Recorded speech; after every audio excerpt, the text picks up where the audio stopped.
The envelope arrived on a Tuesday. Ethan Walsh almost missed it among the stack of bills and promotional flyers.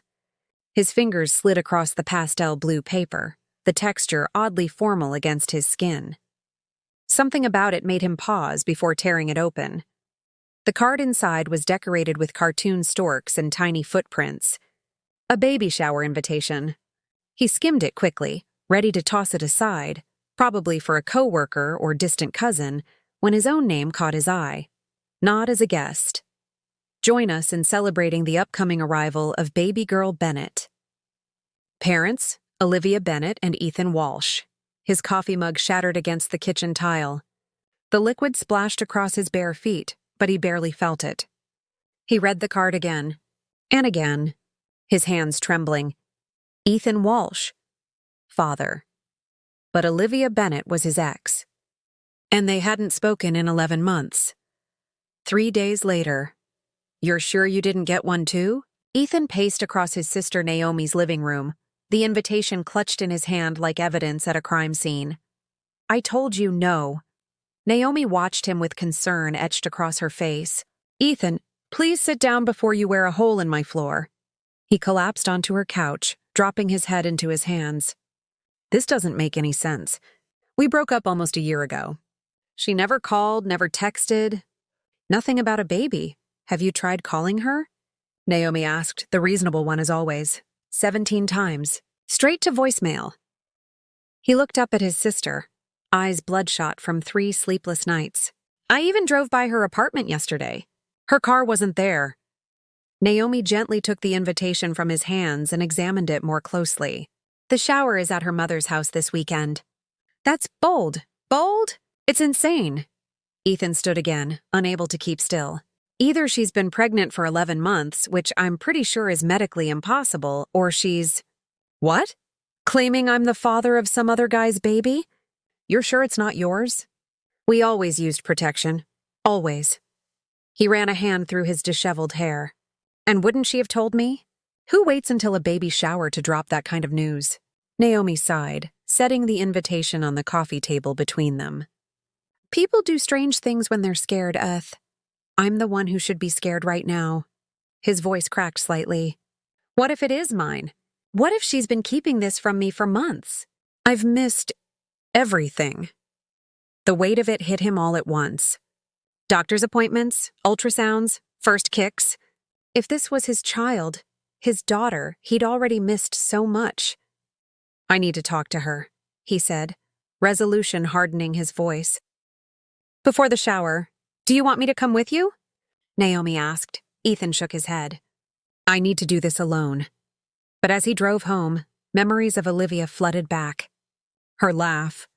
The way she'd curl against him when they slept. How devastated he'd been when she'd ended things so abruptly, claiming they wanted different things. Had she known then? Had she already been carrying his child when she walked away? The next morning, he called in sick to work and drove to the elementary school where Olivia taught 2nd grade. He waited in the parking lot, watching as teachers and staff filed in. No sign of her. Finally, he approached the front office. I'm looking for Ms. Bennett, he told the receptionist, trying to sound casual. The woman's face softened with sympathy. Oh, Olivia's on leave for the rest of the semester. Due in just a few weeks now. Do you know how I could reach her? It's important. I'm afraid I can't give out personal information, she said apologetically. But I could pass along a message? Ethan hesitated. Just tell her Ethan stopped by. She has my number. On his way out, he nearly collided with a woman carrying a stack of construction paper. Sorry, he mumbled, steadying her load. Ethan? The woman studied his face. Ethan Walsh? He recognized her now. Lisa, one of Olivia's colleagues. They'd met at a school fundraiser once. Lisa, hi. I was actually looking for Olivia. Something flashed across Lisa's face. Confusion? Concern? Oh, I thought you two weren't… I mean, I didn't know you were back in the picture. I'm not, he said carefully, but I need to speak with her about something important. Lisa glanced around, then lowered her voice. Look, I probably shouldn't say anything, but we're all a bit confused. Olivia never mentioned you were the father. She's been dating Julian for months now. Ethan felt his heart rate accelerate. Julian? Julian Mercer? The music teacher? When Ethan didn't respond, she continued. They started seeing each other last winter. We all assumed last winter, right after their breakup. When is she due exactly? He asked, his mouth dry. First week of November, I think. Lisa shifted uncomfortably.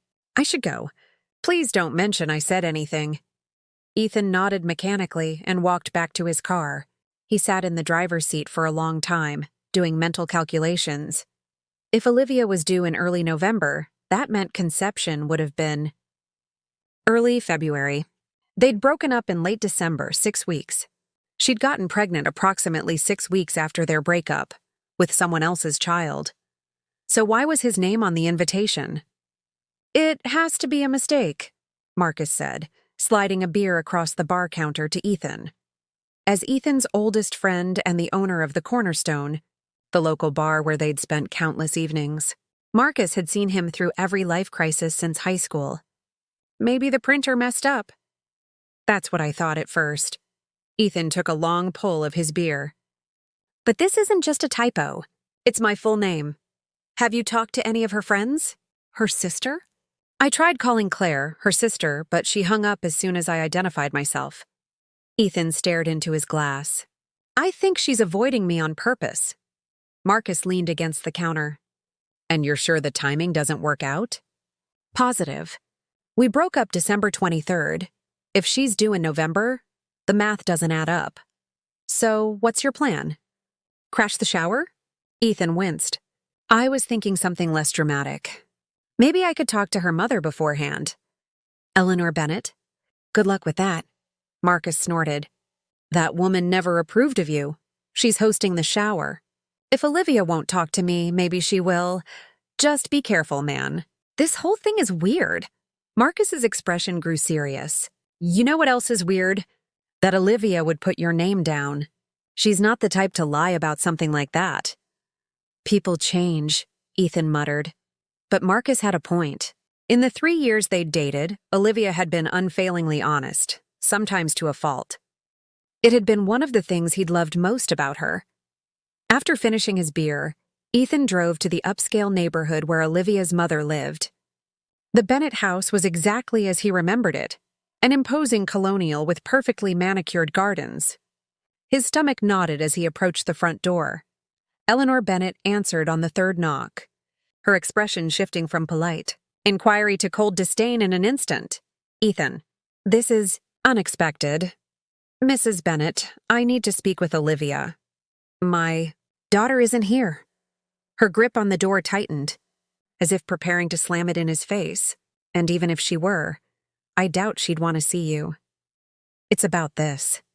He held up the invitation. Why is my name on it? Something flickered in Eleanor's eyes. Surprise, maybe even confusion, but it was gone as quickly as it appeared. That's between you and Olivia. I've tried reaching her. She won't respond. Eleanor sighed deeply. Perhaps there's a reason for that. Perhaps some things are better left alone.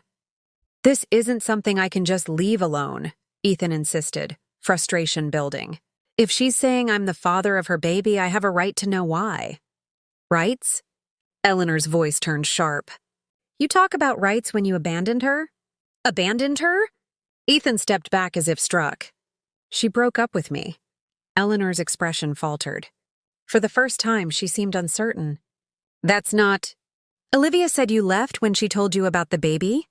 That you wanted nothing to do with it. The world seemed to tilt beneath Ethan's feet. She never told me about any baby. We broke up, and I never heard from her again until this invitation arrived. They stared at each other, the implications hanging heavy in the air between them. I think, Eleanor finally said, her voice unnaturally calm, that you and Olivia need to have a long conversation. She's staying at the Pines Retreat Center until the shower. Cabin 12. She closed the door before he could respond. Ethan stood on the porch, stunned. The Pines was a wellness retreat about 40 minutes outside the city. Olivia had always talked about going there someday. As he drove home, his mind raced. If Olivia had told her mother that he'd abandoned her and their baby, what else had she said? And to whom? He pulled over and searched for the Pines online. It described itself as a sanctuary for expectant mothers and those needing peace. He found the number and called. "I'm trying to reach Olivia Bennett," he told the receptionist. "It's an emergency." "I'm sorry. Our guest's privacy is our priority," came the practiced response. "I can take a message. Please, just tell her Ethan called and tell her I saw the invitation. I need to understand what's happening." That night, he couldn't sleep. He lay awake, staring at the ceiling, tormented by questions. Around 3 a.m., his phone chimed with a text message. "Unknown number, tomorrow. 1 p.m. by the lake. Come alone." The Pines Retreat Center was nestled among towering evergreens, its rustic cabins dotting the landscape around a pristine lake. Under different circumstances, Ethan might have appreciated its beauty. Now, he barely noticed as he parked and made his way toward the water. She was already there, sitting on a wooden bench, her profile turned away from him. Even from a distance, the change in her was obvious. Her once slender frame now curved dramatically around her pregnant belly. She wore a loose cream sweater, her dark hair longer than he remembered, falling in waves down her back. For a moment, he couldn't move. This was Olivia, his Olivia, carrying a child. A child that, according to the invitation, was his. According to her mother, she believed he had abandoned them both. None of it made sense. He approached slowly, leaves crunching under his feet, announcing his presence. She turned, and the look in her eyes stopped him in his tracks. Not anger or accusation, but fear. Olivia. Her name felt strange on his lips after so long. "You shouldn't have come here." Her voice was quiet, strained. "What was I supposed to do?" He held up the invitation. "You put my name on this." "I didn't send that." Her hand moved protectively over her stomach. "You weren't supposed to get an invitation at all." Ethan sat on the far end of the bench, maintaining distance between them. "Your mother thinks I abandoned you and our baby." "But this isn't our baby, is it?" Olivia closed her eyes briefly. When she opened them, they glistened with unshed tears. "No, it's not yours." "Then why is my name on the invitation? Why would you tell people I'm the father?" "I didn't." Her voice sharpened. "I never told anyone you were the father." "Then who did?" "Because someone clearly—" "Julian." She cut him off. "Julian must have done it." "The music teacher?" Ethan tried to make sense of what she was saying. "Why would he put my name down instead of his own?" Olivia's hands were shaking. "Because he's not the father either." The silence that followed was deafening. Ethan stared at her, waiting for more, but she seemed unable to continue. "Olivia," he said, gentler now. "What's going on? Who is the father?" She looked out at the lake, tears finally spilling down her cheeks. "His name is Robert Caldwell. He's on the school board, married, 2 teenagers." The words tumbled out mechanically. "It was a mistake. One night at a school function. Julian and I had just started dating, but we'd had a fight. And this Robert? He doesn't know." "He knows?" "I told him right away." Her bitter laugh held no humor. "He said he'd lose everything if it came out. His marriage, his position, his reputation. He offered to pay for an abortion. But you decided to keep the baby," Ethan said, understanding dawning. Olivia nodded. "I couldn't. I already loved her." Her hand caressed her stomach. "Julian found out about the pregnancy before I could tell him about Robert. He assumed it was his at first. When I told him the truth, he was hurt, but he said he'd stand by me. We agreed to tell people he was the father. So why am I suddenly in the picture?" Her expression darkened. 3 weeks ago, Julian got offered his dream job, music director for a prestigious arts school in Europe. He's leaving next month. And he doesn't want to be tied to a baby that isn't his, Ethan guessed. He changed. Olivia's voice cracked. "Started saying I'd trapped him, that I was ruining his life. Then he threatened to tell everyone about Robert unless I found another solution." "And I'm that solution?" Ethan couldn't keep the incredulity from his voice. "No, I never agreed to that. I told him I'd just say it was a private matter, that the father wasn't in the picture." She wiped at her tears angrily. "Then last week my mother called. saying the invitations were ready and asking if I wanted Julian's name as the father. I told her no, just my name. But at the shower planning meeting, Julian showed up and told everyone you were actually the father, that we'd kept it quiet because of complications. And your mother believed him? After everything you'd told her about me abandoning you? Olivia looked away, guilt written across her face. I never told her that. Julian did. He's been controlling the narrative for weeks now. Ethan stood, needing to move, to process.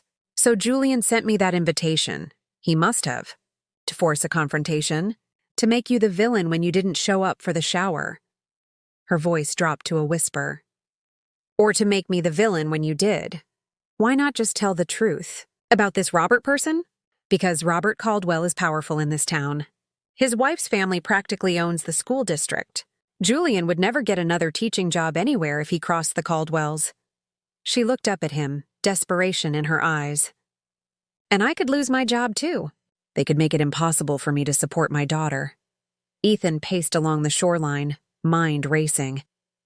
So what now? You expect me to just walk away and let Julian pin this on me? Let everyone believe I abandoned my child? No. She stood, one hand supporting her lower back. I'll tell the truth at the shower, all of it. I should have done it from the beginning. What about your job? Your reputation? I'll figure it out. She sounded more resigned than confident. Maybe I can transfer to another district, start fresh. And Robert? He just gets away with it? Something hardened in Olivia's expression. That's not your concern. It became my concern when my name showed up on that invitation. He stepped closer. Olivia, this is insane. You can't let Julian or Robert manipulate you like this. What choice do I have? She snapped. I'm having this baby in 3 weeks. I need to focus on her now, not on fixing everyone else's messes. Before Ethan could respond, a voice called out from the path behind them. Olivia? Everything okay? They both turned to see a man approaching, tall, conventionally handsome, with an artistic dishevelment to his appearance. Julian, Ethan presumed, and from the thunderous look on the man's face as he registered Ethan's presence, he was right. What is he doing here? Julian demanded, reaching Olivia's side and placing a possessive hand on her arm. You know exactly why I'm here, Ethan said, holding up the invitation. Nice touch, by the way. Did you send it to my workplace too, or just my home? Julian's expression flickered between innocence and calculation. I have no idea what you're talking about. Stop it, Julian. Olivia pulled away from him. I know you sent it. Just like I know you told my mother that Ethan abandoned me. I was trying to protect you, Julian insisted, his voice taking on a wounded tone. You wouldn't make a decision, and time was running out. Protect her? Ethan scoffed. By dragging me into this? By lying to everyone? Julian turned on him, eyes flashing. You're not exactly innocent here. 3 years together, and you just walked away when things got tough. She broke up with me, Ethan said through gritted teeth. And this isn't my baby. It's not his either, Olivia interjected, her voice stronger than before. And I'm done with the lies, Julian. I'm telling everyone the truth at the shower. Julian's face paled. You can't do that. Robert will... I don't care what Robert will do. She squared her shoulders. This is my daughter, my life. I won't start it with a foundation of lies. Then I'm out. Julian's voice turned cold. Askaki-o-wai. Don't expect me to defend you when this all blows up in your face. I never asked you to defend me, she said quietly. I just asked you to love me. Something shifted in Julian's expression. Regret, perhaps, or simply the recognition that he'd lost control of the situation. Without another word, he turned and stalked back toward the cabins. Olivia watched him go, her posture deflating as he disappeared from view. That could have gone better. Ethan felt a surge of unexpected sympathy. Whatever had happened between them, she didn't deserve this. What are you going to do now? What I should have done months ago. Face the consequences of my actions. She looked at him, really looked at him, for the first time since his arrival. I'm sorry you got dragged into this, Ethan. Truly. He should have left then. Should have wished her well and walked away. This wasn't his problem. Wasn't his child. Wasn't his life anymore. Instead, he heard himself ask, "When is the shower?" "Saturday noon. Why?" "Because I think I should be there." The words surprised him as much as they did her. "Ethan, no. You don't have to do that." "I know I don't have to, but I want to." And as he said it, he realized it was true. Not as the father, just as someone who cares what happens to you. Tears welled in her eyes again. After everything.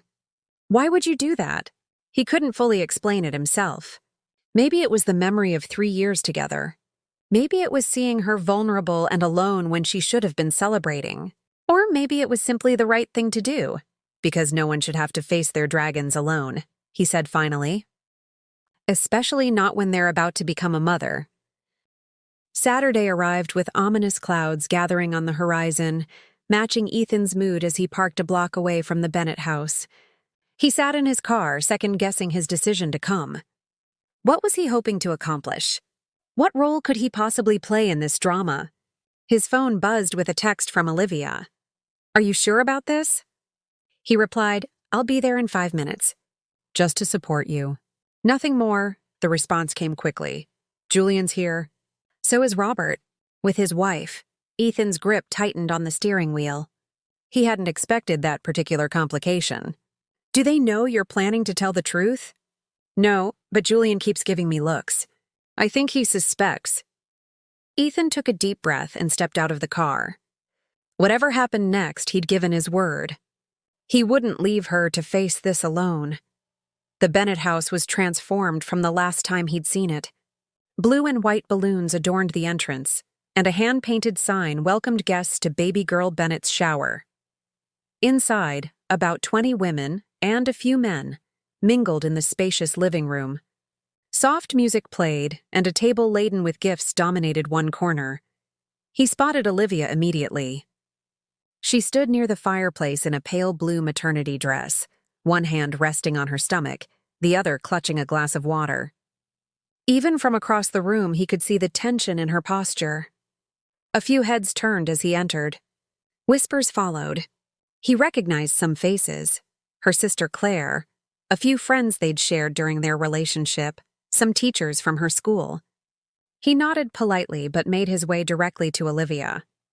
"You came," she said, relief evident in her voice. "I said I would."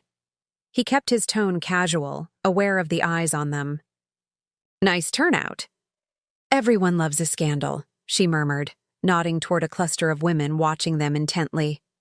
"Especially one with a surprise ending." "Have you seen Robert?" he asked quietly. She indicated a corner with a slight tilt of her head. "Over there, with Susan, his wife. They just arrived." Ethan glanced in that direction. A distinguished-looking man in his 50s stood next to a stylish blonde woman. They were speaking with Eleanor Bennett, all smiles and polite conversation. Nothing about Robert Caldwell suggested a man about to have his life upended. And Julian? Kitchen? Pouring drinks and playing the devoted partner. Her bitter smile didn't reach her eyes. "He's good at that part." As if summoned by his name, Julian appeared with a tray of champagne flutes. His steps faltered when he saw Ethan, but he recovered quickly, flashing a brittle smile. "Ethan, so glad you could make it." His voice carried, ensuring others would hear. "The man of the hour, finally here to celebrate his daughter." A hush fell over the room. All eyes turned toward them, the tableau suddenly fraught with tension. Ethan felt Olivia stiffen beside him. "Julian," she warned, her voice low. But Julian was committed to his performance now. He thrust a champagne flute into Ethan's hand. "A toast." To Ethan, who's finally stepped up to his responsibilities after months of silence. Eleanor approached, confusion evident on her face. "Olivia, what's going on?" Olivia's hand found Ethan's arm, gripping it for support. "Mom, I need to say something to everyone." "Now?" Eleanor looked around at the guests, clearly flustered. "Darling, we haven't even opened gifts yet. It can't wait."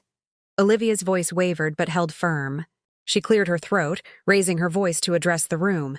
"Everyone, thank you for coming today. for celebrating this new life with me." The room quieted, all attention focused on the mother-to-be. "But before we go any further, I need to clear something up." She took a steadying breath. "Contrary to what's been said or implied, Ethan is not the father of my baby." Murmurs rippled through the crowd. Julian's smile froze, his eyes darting between Olivia and the assembled guests. "Olivia," he interjected, stepping forward, "you don't need to do this now. Let's just enjoy—" "Nor is Julian the father," she continued, ignoring his attempt to silence her. "The truth is, I made a mistake. A single night that changed everything." Her eyes found Robert Caldwell across the room. "The actual father is in this room, and he knows who he is." The murmurs grew louder. Susan Caldwell looked around in confusion, while Robert's face drained of color. "Olivia, please," Eleanor whispered, mortified. "This isn't the time or place." "It's exactly the right time and place," Olivia countered, her voice growing stronger. "Because I'm tired of the lies. I'm tired of protecting people who don't deserve protection. And I'm tired of letting others control my story." Julian moved toward her, his face thunderous. "You're making a scene. Think about what you're doing." "I've thought about nothing else for months," she replied. Then, turning back to the crowd, "The father of my child is Robert Caldwell." A collective gasp filled the room. Susan Caldwell's champagne glass slipped from her hand, shattering on the hardwood floor. "That's a lie," Robert finally spoke, his voice authoritative but thin. "This woman is clearly confused." "Am I?" Olivia challenged. "December 17th, the holiday fundraiser. Your office after everyone else had left. You said your wife was out of town, that no one would know." Robert's face contorted with rage. "This is slander. I'll sue you for defamation." "It's not defamation if it's true," Ethan found himself saying, stepping beside Olivia. "And DNA tests are remarkably accurate these days." "You put him up to this," Robert accused, pointing at Julian. "You two cooked this up together when he decided he didn't want to play daddy anymore." Julian held up his hands. "I had nothing to do with this. I've been trying to help Olivia, to give her child a father. By pinning it on me?" Ethan interrupted. "By sending me that invitation and lying to everyone?" The room had descended into chaos now, voices rising, accusations flying. Susan Caldwell pushed through the crowd toward the door, her face a mask of humiliation and rage. Robert moved to follow her, but Claire, Olivia's sister, blocked his path. "You're not leaving," she said, steel in her voice. "Not until this is resolved." "Get out of my way!" Robert snarled. "This has nothing to do with you." "It has everything to do with me," Claire shot back. "That's my sister, my niece, and you've been letting her suffer alone while you what? Pretended nothing happened? Threatened her job if she spoke up?" Robert's face darkened further. "You have no idea what you're talking about." "Actually, I do." Claire pulled out her phone. "Because Olivia told me everything months ago. And I've been recording every interaction since, including the time you offered her money to make the problem go away." For the first time, uncertainty flickered across Robert's face. "You're bluffing. Try me." Claire's smile was razor-sharp. "I may not be on the school board, but my husband's law firm would love to take this case." Eleanor Bennett, who had been watching the confrontation unfold in stunned silence, finally found her voice. "Robert Caldwell, is this true? Is that baby yours?" All eyes turned to Robert, whose carefully constructed facade was crumbling by the second. His gaze darted around the room, assessing, calculating, searching for an escape. "This is absurd," he blustered, though with less conviction than before. "I'm not having this discussion here." "That's funny," Olivia said, stepping closer to him, "because I didn't want to have this discussion here either. I wanted to handle it privately, with dignity." "But you refused." Julian refused. "Everyone was so concerned about reputations and appearances that no one thought about the child. My daughter," her voice broke slightly. "She deserves the truth from the beginning. Even if it's messy, even if it's painful." The room had gone silent, the collective breath held as Robert's options dwindled before him. Even Julian had retreated to the periphery, his scheme unraveling in real time. "Fine," Robert finally said, his voice barely audible. We'll talk. Not here. No. Olivia's refusal was firm. We're done with secrets. Done with shame. If you want to be part of her life, it starts now, in front of witnesses. If not, then sign away your rights, and we never have to see each other again. Robert stared at her, something like respect flickering briefly in his eyes before hardening into resignation. I can't be her father. You know that. Then say it, Olivia challenged. Say it out loud in front of everyone, and we're done. I renounce any claim to the child, he said stiffly. I want no part in her life. Is that clear enough? Olivia nodded once, her expression calm despite the tears that threatened. Crystal clear. Claire has the paperwork ready. Sign it on your way out. With what dignity he could muster, Robert Caldwell crossed the room to where Claire stood with a manila envelope.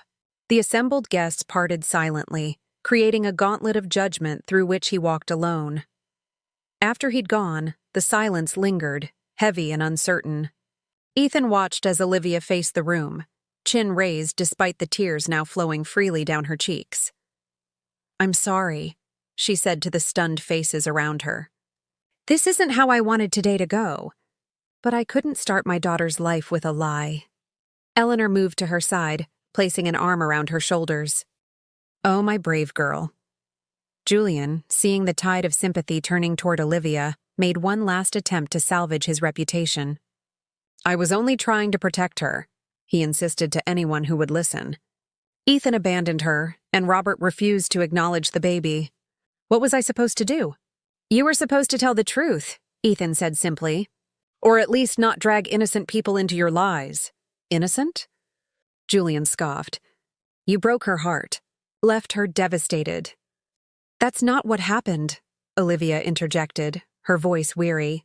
Ethan and I ended things mutually. It was before I even met Robert. Julian's facade cracked completely. So it's my fault? I'm the villain here? I stuck by you when no one else would. You used me, Olivia corrected him. You used my situation to play the hero, and when it became inconvenient, you tried to pawn off the responsibility on someone else. Julian looked around the room, searching for allies and finding none. His shoulders slumped in defeat. Without another word, he grabbed his coat and left, the door slamming behind him. In the wake of his departure, an awkward silence fell over the gathering. Guests exchanged uncertain glances, unsure whether to leave or stay. It was Claire who salvaged the moment, stepping to her sister's side with a determined smile. Well, now that the drama is out of the way, who wants cake? This baby still deserves a proper shower. Nervous laughter rippled through the crowd, breaking the tension. Slowly, the party resumed, though with a different energy, more authentic somehow, as if Olivia's courage had granted everyone permission to be real. Ethan found himself hanging back, uncertain of his place in this new narrative. He caught Olivia's eye across the room as she accepted hugs and words of support from her friends. Thank you, she mouthed silently. He nodded once in acknowledgement, then quietly slipped out the front door. His part in this story was over. Or so he thought.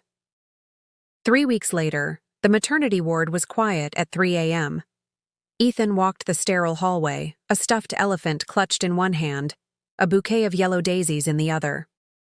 He'd debated coming at all, but Naomi had insisted. She asked for you specifically, his sister had told him after receiving Claire's text. Said she wants you to meet your namesake. He found the room easily, 301, just as Claire had specified. The door was partially open, soft light spilling into the corridor. He hesitated, unsure of the protocol for visiting hours, for visiting ex-girlfriends, for all of this. You can come in, Olivia's voice called softly from inside. We're awake. He entered to find her propped up in the hospital bed, a tiny bundle cradled against her chest. Her hair was pulled back in a messy ponytail, her face tired but radiant with a joy he'd never seen before. Hey, he said, suddenly awkward. I brought... well... He held up the gifts lamely. They're perfect. Her smile was genuine. You can put them over there. He set the flowers and stuffed animal on the windowsill, then stood uncertainly at the foot of the bed. Naomi said, She said you wanted me to meet someone? Olivia shifted slightly, adjusting the blanket to reveal a tiny, perfect face. Ethan, meet Eliza Theanne Bennett. 8 pounds, 2 ounces, born yesterday at 5:42 p.m. He moved closer, drawn by an instinct he couldn't name. She's beautiful. Do you want to hold her? Before he could answer, Olivia was already transferring the baby into his arms. He cradled her carefully, marveling at how light yet substantial she felt. Eliza Theanne, he repeated, testing the name. Then it hit him. Wait, Theanne? Olivia's smile turned shy. Ethan plus Anne, my grandmother's name. It seemed right somehow. You named her after me? He couldn't hide his surprise. Why? Because you were the only one who showed up for us when it mattered.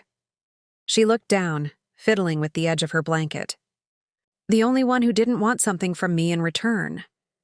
Ethan gazed at the sleeping infant in his arms, emotion constricting his throat. I don't know what to say. You don't have to say anything. I just wanted you to know that what you did meant something. That it mattered, she paused. That you mattered. He returned the baby to her arms, watching as Olivia instinctively adjusted to hold her daughter more comfortably. How are you doing? With everything? One day at a time, she said, her attention fixed on Eliza's face. Robert signed away his rights as promised. His wife filed for divorce, which has kept him too busy to cause trouble for me professionally. And the school? On leave for the semester. After that, she shrugged. I might look for something in the next district over. Start fresh. They fell into a comfortable silence, the only sound the soft breathing of the newborn and the distant beeping of hospital equipment. What about you? Olivia finally asked. Still at the marketing firm? Actually, I quit last week. The decision had been sudden, sparked by the events at the baby shower. I'm starting my own consultancy. Something smaller, more aligned with what I actually care about. That's amazing. Ethan, you always talked about doing that. Life's too short to wait for someday, he said simply. Another silence. This one charged with unspoken questions and possibilities. I'm not asking for anything, Olivia said finally, her voice quiet but steady. Just so we're clear, naming her after you doesn't come with expectations. I know. He moved to the chair beside her bed, settling into it. But maybe we could be friends? For real this time, not just exes who are civil at mutual friends' weddings. Her smile was tired but genuine. I'd like that. And maybe... He hesitated, uncertain if he was overstepping. Maybe I could be part of Eliza's life. Not as a father, that's not what I'm suggesting. But as a friend, someone who's there for both of you. Tears welled in Olivia's eyes. Why would you do that? Ethan considered the question carefully. Not out of obligation. Not out of lingering feelings for Olivia, though he cared for her deeply. Not out of pity or rescue fantasies or any of the complicated, messy reasons that had driven Julian's actions.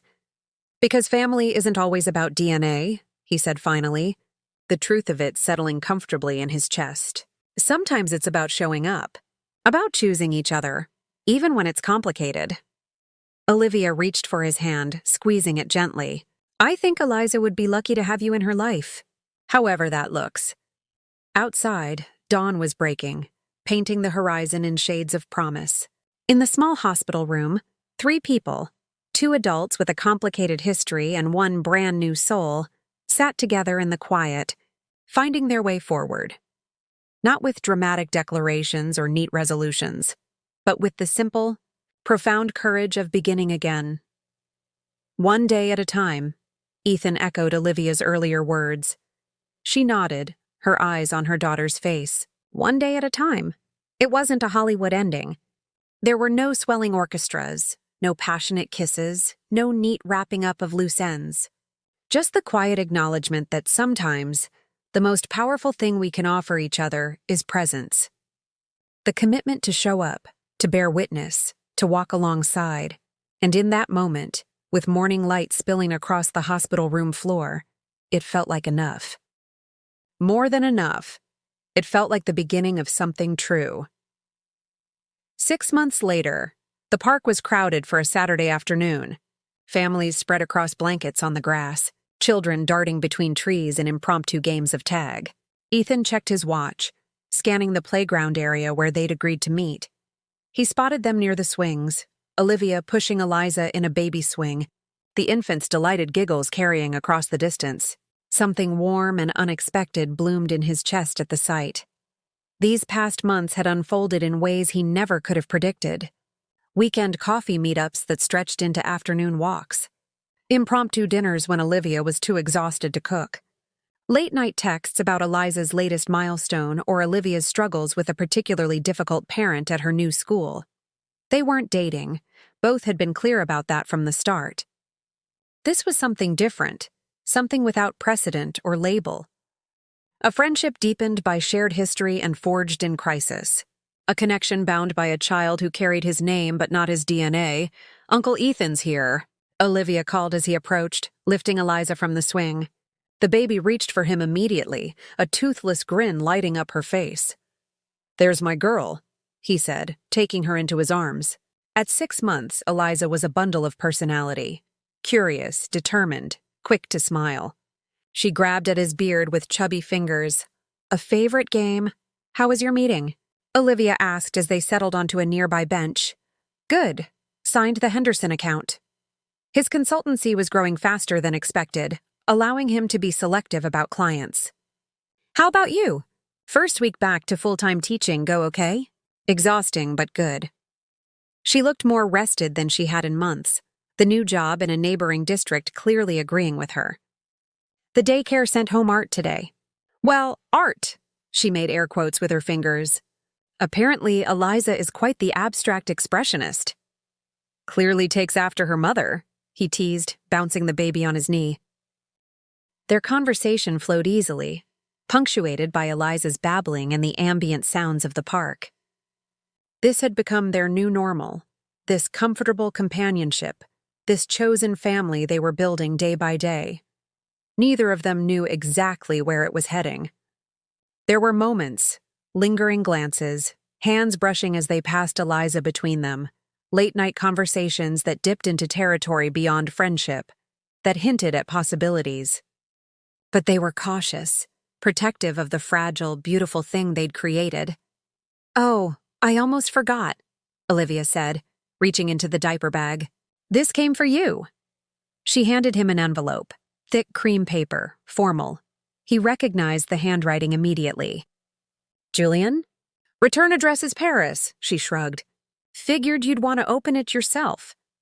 Ethan balanced Eliza on his lap as he tore open the envelope. Inside was a simple card, Julian's flowing script covering both sides. "What does it say?" Olivia asked, curiosity evident in her voice. "He's apologizing. Says he's been in therapy, working through his issues." Ethan skimmed the rest, basically acknowledging that what he did was manipulative and wrong. Huh. Olivia didn't seem particularly moved. "Better late than never, I guess." He asks about Eliza. Ethan handed her the card. "Says he hopes she's thriving." "She is," Olivia said simply, tucking the card away without reading it. "No thanks to him." They sat in comfortable silence for a moment, watching a nearby group of children chase bubbles across the grass. "Do you ever wonder," Olivia asked suddenly, "how differently things might have turned out? If the invitation hadn't come to you? If you hadn't shown up that day?" Ethan considered the question, looking down at Eliza, who was now contentedly chewing on the edge of his jacket. "Sometimes. But then I think about what I would have missed." He met Olivia's gaze. "And I'm grateful for the way things worked out, messy as it was." She smiled, a hint of something deeper than friendship in her eyes. "Me too." A squeal from Eliza broke the moment, her chubby arms reaching toward a dog passing by on a leash. They laughed, the tension dissipating as quickly as it had formed. "Ice cream?" Ethan suggested, nodding toward a vendor setting up near the fountain. "I think someone deserves a treat for surviving her first full week of daycare." "Eliza can't eat ice cream yet," Olivia pointed out. "I was talking about you," he replied with a grin. "But I'll take some too." As they walked across the park, Eliza babbling happily between them, Ethan felt a sense of rightness settle over him. This wasn't the life he'd planned, wasn't the family he'd imagined, wasn't the path he would have chosen if given a map at the outset. But here, on this ordinary Saturday in this ordinary park, with this extraordinary child and her remarkable mother, he found himself exactly where he was meant to be. The baby shower invitation that had upended his life 6 months ago now seemed like fate, a wrong address that had somehow led him home. And that wraps up today's story. Now we want to hear from you. Where are you watching from? Drop your city or country in the comments, and let's see how far these stories reach. If this story moved you or gave you chills, give it a like, share, and subscribe for more powerful stories. One last thing, rate the story from 1 to 10 in the comments. Your feedback helps us bring you even better ones next time.